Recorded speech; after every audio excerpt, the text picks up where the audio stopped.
말씀은 학계 1장 6절부터 보시겠습니다. 학계 1장 6절, 해가이 학계 1장 6절. 자, 1장 6절, 너희는 많이 심었으나 적게 가져오며 먹어도 배부르지 아니하고 마셔도 흡족하지 아니하며 입어도 따뜻하지 아니하고 싹을 받는 자도 싹을 받아 구멍난 주머니에 넣는도다. 지금 그 후에 주님께서 하나님의 집에 대해서 말하는 성전, 전주에 제가 시간을 많이 빌려서 성전에 대해서 말씀드렸어요. 지금은 우리 몸이 성전이라고 했죠. 그 당시에 그 포로 생활 들어가서 돌아와가지고 그 다음에 성전을 재건하는 그 사건을 지금 한 거예요. 역사적으로. 그러나 소선지서는 계속적으로 여러분이 미래에 대한 것, 특히 주님의 재림에 대한 것이라고 했어요. 그래서 여러분들이 성경을 많은 사람들이 놓치는 부분이 구약의 역사적으로만 보게 되면 미래에 오는 모든 것을 놓쳐버리는 것이. 여러분이 예를 들어서 요셉이 나오죠. 요셉에 대한 많은 것들이 실질적으로 미래 예수 그리스도에 대한 것이다. 요셉이 두 범죄자들하고 감옥에 들어갔죠. 두 범죄자 중에 한 명은 구원받고 한 명은 죽음을 당하죠. 주님 십자가 사건이에요. 그러니까 여러 가지 그 요셉의 채색 옷을 가지고 있죠. 주님의 옷이 나중에 어떻게 돼요? 그 제일 벗고 그런다. 이런 것들을 사람들이 그 역사적으로 그냥 요셉이 형제들한테 미움받아가지고 이방인한테 팔리고 그냥 이걸로 끝나면 끝나는 거예요. 볼 수가 없는 거예요. 예수 그리스도가 그 형제들한테 미움을 받고 유대인들에게 팔려가지고 결국에는 이방인들에게 위해서 죽음을 당하는 그것을 볼 수 없는 거죠. 성경은 아주 인간들이 이 바른 하스로 바른 마음가짐으로 이걸 보지 못한 그런 것들을 못 보는 거예요. 어마어마한 진리가 다 들어가요. 그냥 역사적으로 그 당시에 그 유대인들이 포로 생활에서 돌아와가지고 그 성전을 지나는 거 거기서 끝나면 안 되죠. 그래서 다윗이 쓴 그 시편을 보게 되면 예수 그리스도의 십자가 사건이 나옵니다. 손에 찔리고 손 찔리고 발 찔리고 다윗이 그 당시에 손에 찔렸어요? 발에 찔렸어요? 발이 찔렸어요? 아니란 말이에요. 누굴 대하는 예수 그리스도를 그린 거예요. 벌써 시편에서. 그리고 다 놓쳐버려요. 역사적으로만 보면. 그래서 성경을 여러분들이 볼 때 공부를 하고 바로 나눠서 공부를 해야 돼요. 여기서 그 성전에 대해서 역사적으로 얘기하는 거죠. 당시에 그 성전을 짓지 않고 자기네들 덮는 집만 만들고 자기 살 길만 찾은 것이에요. 하나님 그 집에 대한, 주의 집에 대한 건축을 하지 않고 그것에 대해서 주님께서 징계하는 거죠. 너희들이 그렇게 니네 것만 한다고 해서 잘 살 줄 아느냐, 그거를. 그래서 5절에 너의 행위를 숙고해 보라. 그 행위가 뭐예요? 열심히 노력했다. 그러나 결과는 아무것도 없다. 그래서 여러분이 노력을 한 만큼 거둬야 되는데 거두지 못한다는 것이에요. 밑빠진 독에 물 붓는 식이 돼버린 거죠. 그게 우리의 교훈이라. 너희는 많이 심었으나 적게 가져오면 먹어도 배부르지 않아. 그렇죠? 한번 먹어도 배부르지 않아. 마셔도 흡족하지 않아. 입어도 따뜻하지 아니하고 싹을 받는 자도 싹을 받아 구멍난 주머니에 넣는다. 암만 많이 벌으면 뭐예요? 채워지지 않아. 필요한 건 못 채워. 아무 소용없는 거죠. 지금 그 모습이라고. 왜? 7절에 만군의 주가 이같이 말하노라. 너희는 너희의 행위를 숙고해보라. 행위를 숙고해보라. 지금 이게 우리의 경제 법칙이라. 우리 지금 크리스찬들이 교회 시대에 어떻게 살아야 되는가. 마찬가지입니다. 여러분이 그걸 행위를 숙고해봐야 돼요. 8절에 보면 너희는 산에 올라가서 나무를 가져다가 집을 건축하라. 그리하면 내가 그로 인하여 기쁨을 얻고 또 영화롭게 되리라. 주가 말합니다. 여기서 2절에 보면 이 집은 개인 집이 아니라 주의 집을 건축해야 할 시기가 되지 않아요. 주의 집을 말하는 것이에요. 그렇죠?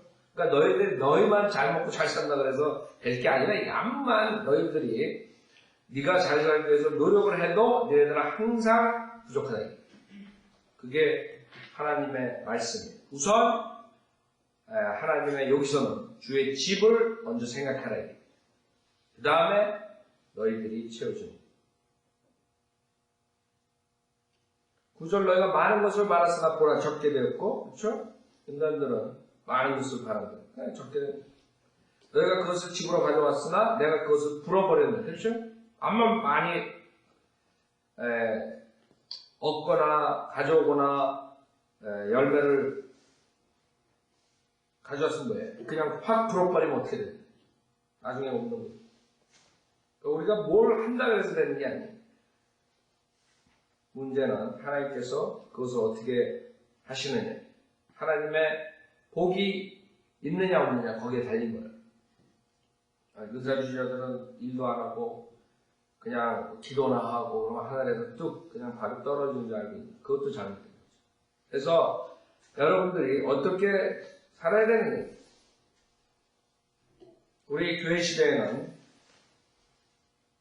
주의해야 될 게 많은 사람들이 무조건 하나님 다 해준다. 그런 아이 의사주의자들이 말해가지고 그런 식으로 살고 있는데 자칫 잘못하면 위험해요. 그래서 전서 4장 11절 우리가 교회 시대에 어떻게 필요한 걸 채우느냐 기본이 있다. 원칙이 있어. 그래서 전서 4장 11절에 보면 지금 학계 거기에서 하나님께서 주님의 것을 먼저 생각하라. 그거는 우리가 배운 것이에요. 다시가 전서 4장 11절에 보면 또 우리가 너에게 명한 것 같이 너희는 조용히 하고 너희 자신의 일을 행하며 너희 손수 일하도록 힘쓰라. 근본적으로 우리가 크리스찬들이 그냥 놀고 먹는 것 그것은 비성능이에요. 그렇죠? 그냥 놀면서 주님 기도만 하면서 채워주세요. 그래서 된다는 게 아니죠. 너희는 조용히 하고 너희 자신의 일을 행하며 너희 손수 일하도록 힘쓰라. 그러니까 일을 해야 돼. 그 다음에 12절에 이는 외부 사람들에게 단정히 행하고 또한 아무것도 궁핍함이 없게 하려 함이라 했어요. 아무것도 궁핍함이 없게 하려 함이라. 외부 사람들에게 단정히 행하고 또한 아무것도 궁핍함이 없게 하려 함이라. 여러분들이 궁핍하지 않으려면 일을 하라. 그렇죠? 그래서 그것이 우리가 돼야 돼요. 그러니까 후서 3장 6절에도 보세요. 여러분들이 대사로니까 교회 그 당시에 주님 오신다고 아무것도 일 안 하고 그냥 다른 형제들 피해를 주고 이런 사람들에 대해서 지금 책망하는 것이에요. 그래서 후서 3장 6절 형제들아 우리 주 예수 그리스도의 이름으로 너에게 명하노니 무질서하게 행동하고 우리에게서 받은 전통을 따라 행하지 않는 모든 형제를 멀리하라. 너희가 어떻게 우리를 본받아야 할 것인지를 너희 스스로가 아나니 우리는 너희 가운데서 무질서하게 행하지 아니하였으며 아무에게서도 양식을 거저먹지 않고 도리어 주야로 수고하고 애써 일하여 너희 가운데 아무에게도 부담이 되지 않도록 했노라. 그 다음에 10절에는 우리가 너희와 함께 있을 때에도 너희에게 명하기를 누구든지 일하기 싫어하거든 먹지도 말라 하였노라. 지금 보세요. 사도 바울은 그 당시에 충분히 미션으로서 서포트를 받고 그런 권리가 있었어요. 9절에 보면 이는 우리의 권리가 없어서가 아니요 다만 우리가 스스로 너에게 본을 보여 우리를 본받게 하려 한다. 이런 식으로 지금 얘기를 하죠. 그래서 11절에 보면 우리가 들으니 너희 가운데서 무질서하게 행하여 전혀 일하지 않고 참견 잘하는 자들이 있다 하니 이제 우리가 우리 주 예수 그리스도를 통하여 이런 자들에게 명하고 권하노니 조용히 일하고 자기 양식을 먹으라. 그러나 형제들아 너희는 선을 행하다가 낙심하지 말라. 그렇죠? 그래서 뭐예요? 우리가 일하고 그 다음에 선을 행해야 돼. 그 일하는 걸로. 자, 그게 다 똑같은 신약의 아이디어인데 우선 마태복음 6장을 보면 지금 학교에서 말하는 것처럼 주님께서 주님의 일을 먼저 생각하고 그 다음에 주님께서 우리를 채워주는 그것이 성경적인 가르침입니다. 하나님을 모르거나 아니면 비성경적인 사람들은 어떻게 생각해요? 먼저 자기가 자기 걸 채우고 그 다음에 하나님 것을 생각한다. 이렇게 합니다. 어떤 사람들 교회 나오라고 그러면 먼저 내가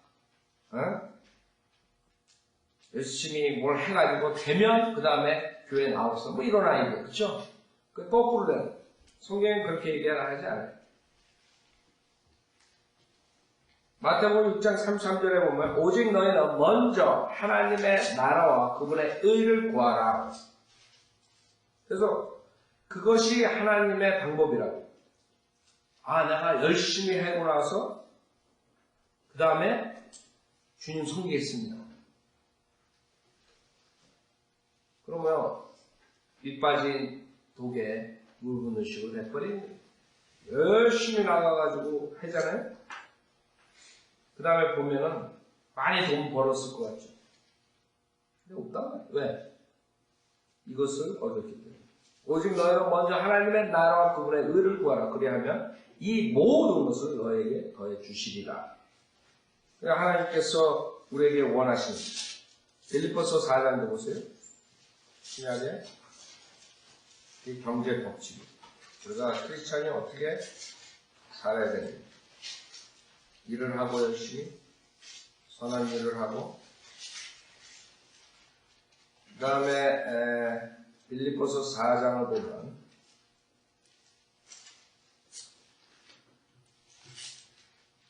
17절부터 보세요. 빌립보서 4장 17절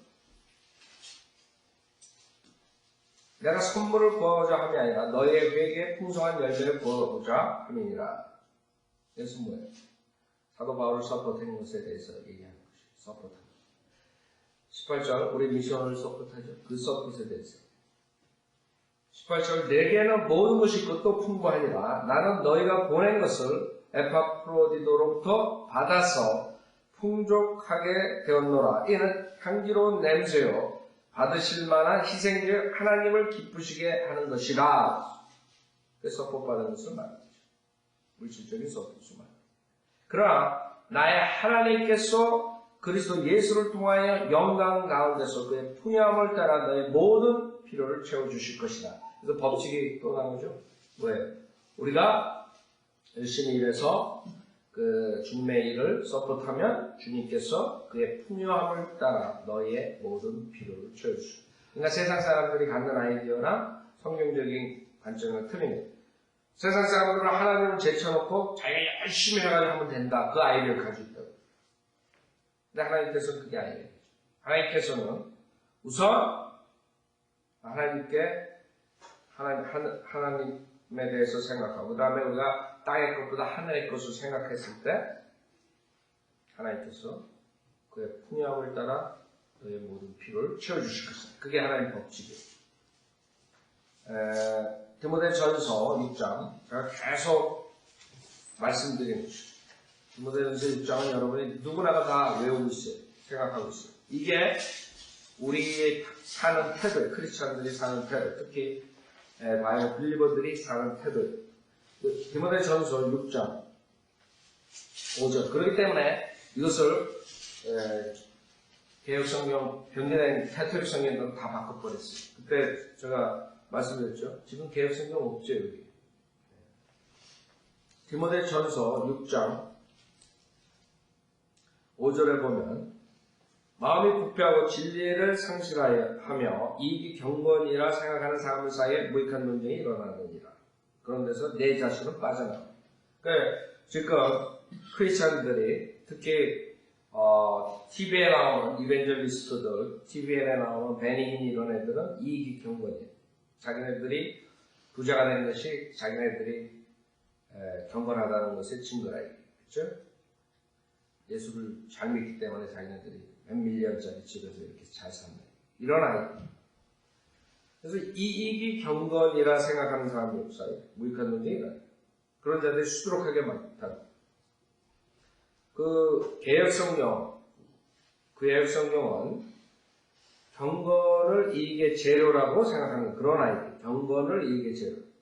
그거 완전히 틀린 거죠?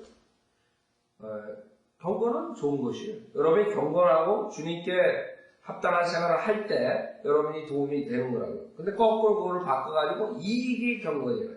그렇죠? 완전히 틀린 거죠. 이 사람들은 이익이 돈 많이 버는 것이 실질적으로 자기네들이 경건하다는 것을 증명하는 거예요. 헛소리하는 거죠. 경건하다는 것을 증명해? 그럼 다 부자들은 경건한 것이? 경건한 사람이? 아니죠. 경건한 사람이 물질이 있을 수도 있고 없을 수도 있는 이 사람들은 그걸 완전히 바꿔버립니다. 그 다음에 6절은 마찬가지예요. 그러나 만족할 줄 아는 경건은 큰 이익이 되느냐. 이것도 개혁성경들 아마 다 바꿔놨다. 우리는 만족할 줄 아는 경건이라고. 그것이 큰 이익이다. 그래서 우리는 만족해요. 모든 것에.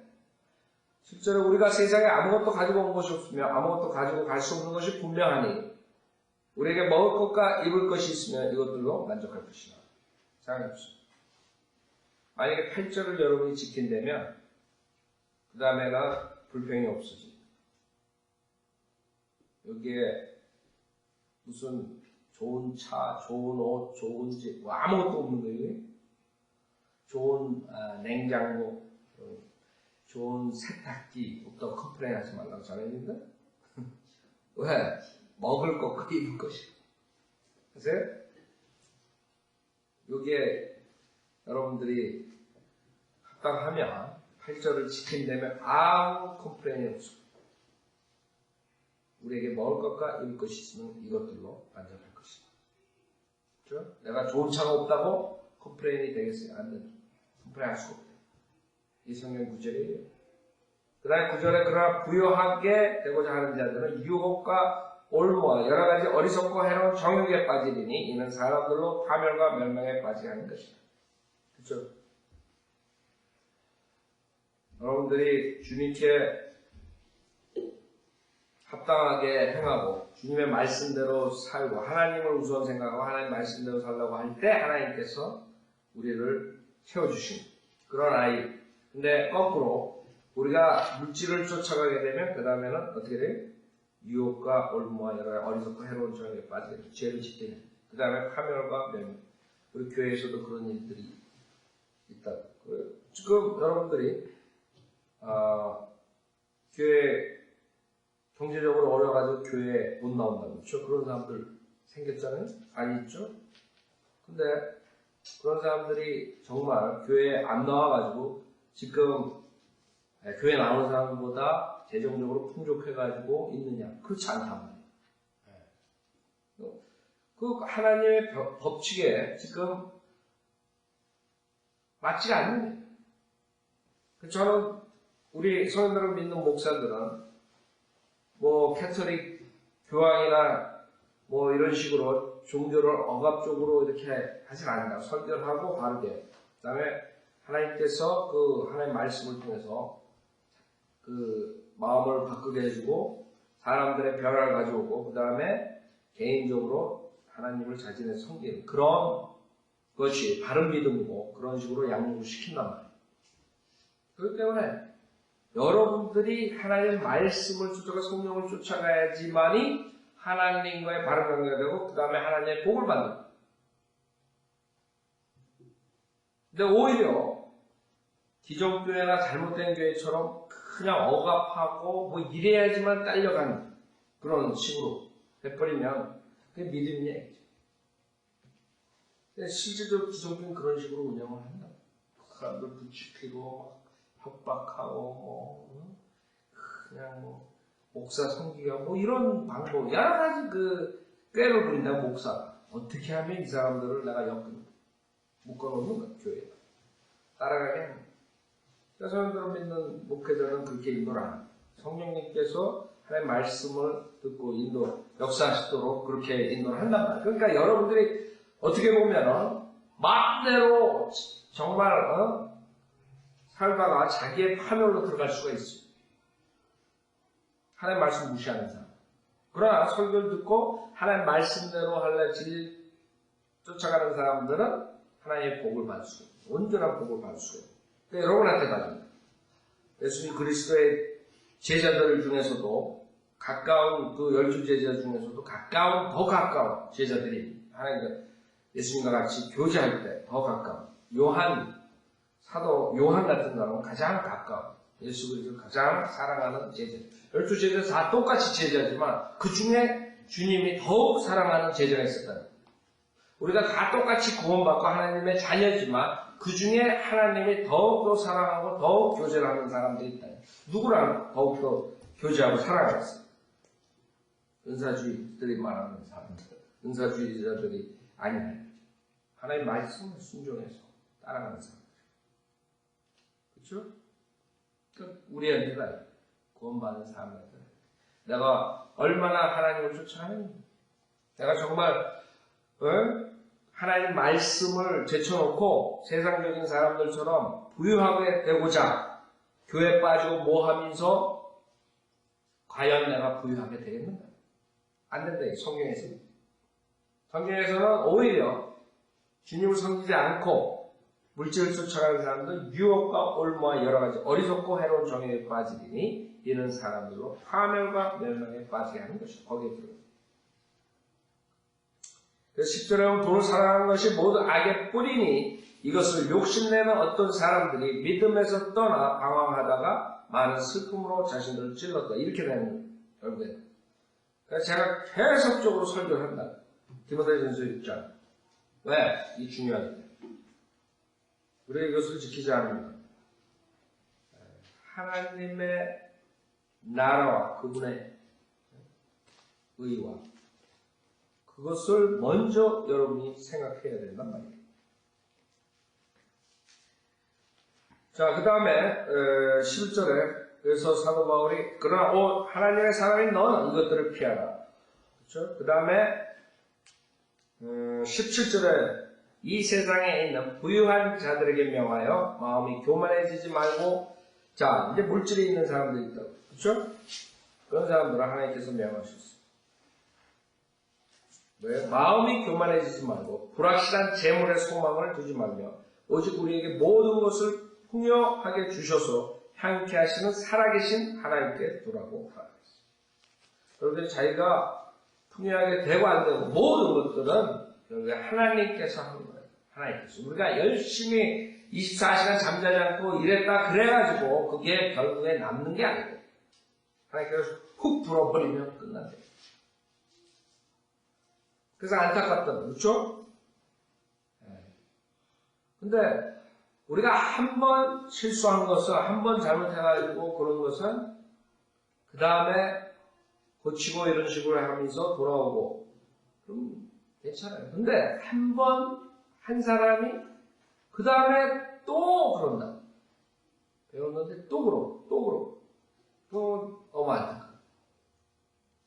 그렇게 하면 뭐가 생길 줄 안단 말이에요. 어카운트에 쌓일 줄 알아요. 근데 보잖아요, 제가. 근데 없어요. 그래서 여러분들이 정말 지금 우리 교회에 안 나오는 사람들, 일하는 것 때문에 자꾸 빠지는 그런 형제자매들이 있단 말이에요. 기도를 많이 해. 내가 봤을 땐 이거를 누누이 수십 번 들었을 거야. 그쵸? 제가 설교하는데. 얼마나 많은 설교를 했겠어요. 14년 동안. 근데 그냥 한 귀로 들어가고 한 귀로 안 들어가고. 그래서 지금 여러분들이 기도해줘야 돼. 그런 분들도 있어요. 기본이 교회에 나와서 하나님의 말씀을 듣고 하나님께 경배하는 게 기본인데 그거를 안 하고 그 다음에 자기가 풍족하게 된다는 것으로 생각해요. 그게 있을 수 없는. 그래서 지금 벌써 몇 가정이 못 나와요? 몇 가정이 못 나와요? 돈 벌러. 회개하고 돌아온 그런 사람도 나중에 지금 또 끌려가시고 안 버리고 그렇죠? 이거 모르겠어요? 제가 수십 번 식사하는 동안 얼마나 많이 써겠어요. 자, 그래서 우리가 각자가 그걸 하나님의 말씀을 받아들여서 행해야 돼요. 그 다음에 18절은 곧 그들이 선을 행하고 선한 일에 부여하며 기꺼이 나눠주고 아낌없이 베품으로써 자신들을 위해 오는 때를 대비한 좋은 기초를 쌓도록 하라. 이는 영원한 생명을 붙들기 위함이라 했어요. 여러분 영생은 예수 그리스도 아니까 그랬어요. 그러나 영생을 얻은 다음에 그 다음에 여러분들이 얼마나 하늘에 쌓느냐 그거에 따라서 여러분이 영원한 생명, 즉 유업에 대한 것을 생각합니다. 구원은 받았어. 모든 사람이 받았어. 예수 그리스도 믿는 사람들 다 받았어. 지옥은 가지 않아요. 그러나 여러분의 유업과 그 다음에 영혼세계, 특히 천영왕국에서 여러분이 사는 방법은 틀립니다. 어떤 사람이 더 하늘의 것을 생각하고 사역을 했느냐 그런 영광된 그런 영원한 생명을 누가 더 풍부하게 누리느냐 그것은 지금 우리가 어떻게 하느냐에 달린 거죠. 그래서 19절에 자신들을 위해 오는 때를 대비한 좋은 기초를 쌓도록 하라고. 자, 그러면 뭐예요? 우선 하나님의 나라와 그의 의를 구하는 그것이 첫 번째예요. 그 다음에는 여러분들이 열심히 일하고 선한 일을 하고 그 다음에 물질적으로 여러분들이 선한 일에 쓰고 그랬을 때 하나님께서 우리에게 필요한 걸 채워주고 풍족한 삶으로 인도하신다. 지금 그것이 우리 신구약을 통해서 경제적인 방법 어떻게 우리가 물질을 사용하고 물질에 대한 관념을 갖는가 아셨죠? 다시 보세요. 할게요.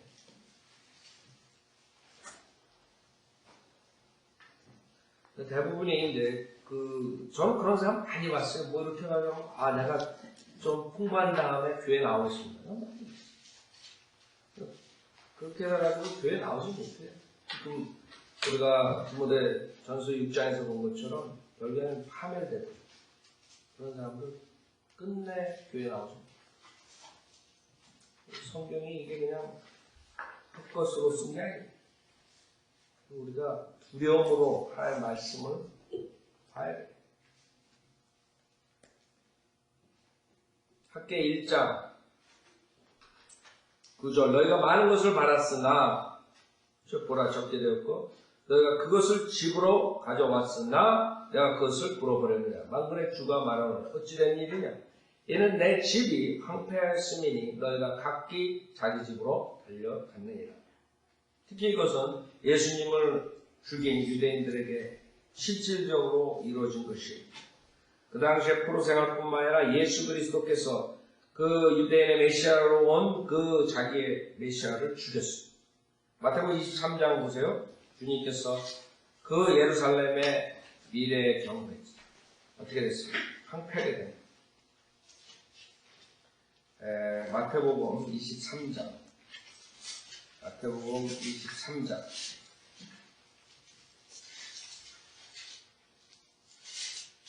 37절부터 보면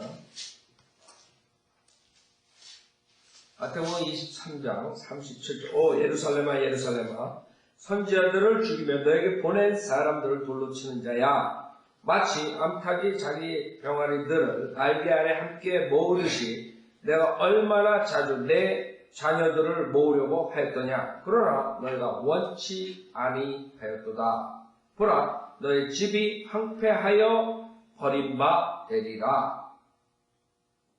너희 집이 황폐하여 버림바 되리라. 내가 너희에게 말하는 이제부터 너희가 주의 이름으로 오시는 이는 복이 있도다 라고 말할 때까지 나를 보지 못하리라.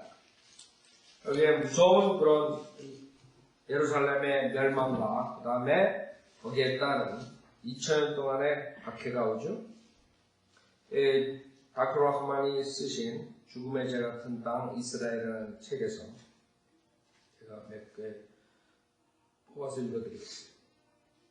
그 다음에 AD 70년부터 파괴되고 당시 바리새인에게는 예배 의식을 거행하기는커녕 그 앞을 걸어다닐 수 있는 성전조차 남아있지 않죠. 파괴된 뿌립니다. 따라서 모세의 율법, 토라에 순종하는 대신 유대인들 랍비들이 가르친 기도와 헌금, 회당, 선행 등을 취사 선택하게 이르른다. 자기 직분을 수행할 수 있는 레위 계열의 제사장이 하나도 없었다. 황폐하게 되어버립니다. 그 주시들의 운명, 메시아를 죽인 다음에 제사장도 선지자도 없었다. 이스라엘은 예수 그리스도께서 오시기 600년 전에 호세아가 예언한 바로 그 상태에 빠진 것이다. 호세아 3장 4절에 이는 이스라엘 자손들이 많은 날 동안 왕도 없고 통치자도 없고 희생제도 없고 형상도 없고 에봇도 없고 트라빔도 없이 거하다가 그게 이제 이스라엘의 운명이 돼버립니다.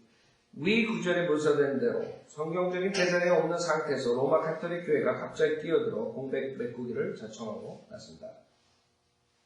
그 다음에 카톨릭들이 그 유대인들의 아이디어인 제사장 제도로 지금 수많은 사람을 지옥 보내고 있죠.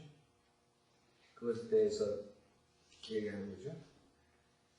그 다음에 유대인들이 로마를 대항해 일으킨 세 번째이자 마지막 전쟁은 132년 AD 말하는 거죠. 그러니까 AD 70년에 있었던 것이 아니라 완벽하게 완전히 그 다음에 쑥밭이 되는 게 마지막 전쟁이 AD 132년, 135년에 일어난 것이죠.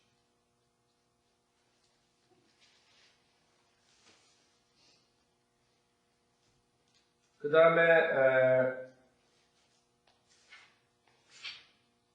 이때 로마 장군 스베루스는 쿠쿠바를 퇴치하기 위해 이스라엘이 선택한 왕 카이사의 명령 하에 15,000명의 군대를 이끌고 예루살렘을 공격한다. 3년에 걸친 이 전쟁을 유대인들은 완전히 패배하고 지도에서 깨끗하게 사라질 위기에 처한다.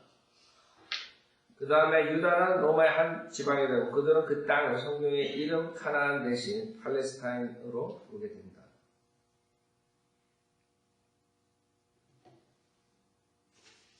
그 다음에 유대인들이 AD 70년대의 후대 유대 종교 진공 상태 그 자체다.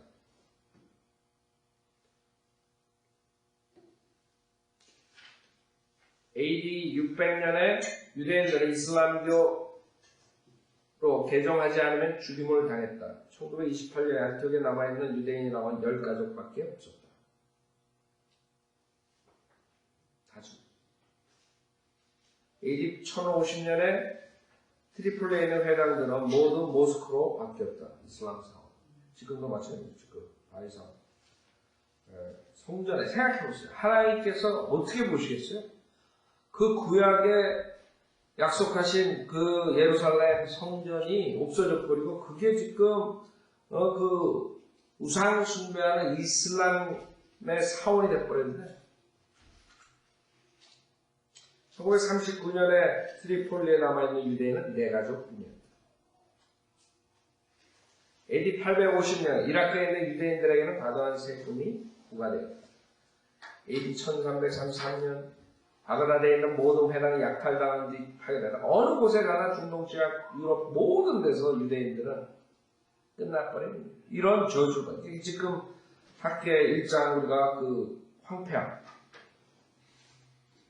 그것에 대한 성취론, 예언, 성취. 그 다음에 AD 1190년에 유대인들은 십자군에게 항복하기보다 차라리 자살을 택했다. 링컨에서는 18명이 살인죄로 처형됐다. AD 1281년 영국의 교회 회의는 유대인들이 공직에 앉는 것을 금지했으며 유대인 5,000명이 플랜더스와 프랑스로 추방당했다. AD 1355년에서 1391년 5만 명이 팜 스페인에서 살해당했으며 12,000명이 스페인 곳곳에서 북도들의 손에 죽었다.